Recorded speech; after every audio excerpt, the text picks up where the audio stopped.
Do you think, Gary, that almost the biggest challenge facing Ruben Amorim in the short and possibly the medium and long term is changing the culture within this dressing room? Look, Roy's just covered the culture, the character and the personality. I think there is a bigger worry for me in this dressing room. A few years ago, United had a team that had Lukaku and Pogba and Alexis Sanchez, and it had Di Maria, and I thought they were had fantastic talent. They were capable, I think, destroying teams on the day.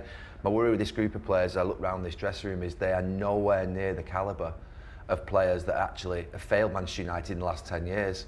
And I say that sort of with some level of kindness. It's not the most kind thing to say, but I generally look around this dressing room and I think to myself, how this club has ended up in a position whereby it has recruited, as Ruben Amorim called it, I'll quote Ruben Amorim, the worst Manchester United team in history.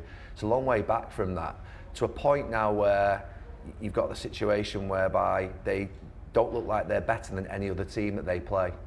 They don't look better organised, they don't look like they've got better character and personality, but more worryingly is the actual quality. Argument to that, Nev, my argument to this, when we're saying about this group of players, the lack of quality is, so they go to Man City to get a result, they go and get a good result against Liverpool, they go and beat Arsenal a month or two in the FA. So they have their moments where you produce. The last few years they've been a cup team, so they do turn up every now and again. So that's where you question then the kind of honesty of the group. You can't turn up every 4, 5, 6 weeks for Man United and go, and that's why I think it's always an insult to certain teams when you say, oh, you're a cup team. Well, you're just up every few weeks for a certain game. And what happens now at the moment, when you're out of the domestic cups, you start looking at the league table, you go, hold on a second, you've been getting away with the cup games, but now you start looking at the league table, you go, how bad really is it? So so my argument to Nev is going, yeah, I know they're up against it, but why turn up and produce every now and again the odd performance and then are rubbish in some other games? So there's no in between, is there? So go on then, I'm going to let you sit down there or wherever for like 30 seconds before the game today. Just say, Bruno's you can go and see Bruno's seat if you want. No.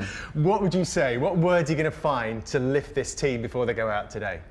Because there must have been times when you did that when you guys were sharing a dressing room. Again, I think that you have to remind people as well. When people go back to when we played, we had difficult spells. We had months where we'd have tough times. We'd have injuries. There was many times we didn't win a trophy. But you find a spark from somewhere. A young player, a senior player. You need a goal scorer. You need your goalkeeper to save you. And that's why I go back to, for all the issues you think that's going on at the football club at the moment, and it's well documented on and off the pitch. But you got to find something in the dressing room. That's where you got to look at each other and go, let's create something, a bit of spirit, a bit of fight. Even today, let's be hard to beat. Make sure we don't concede at set pieces or whatever. You might get the odd chance, but don't be as bad as they have been in the last few months, particularly at home.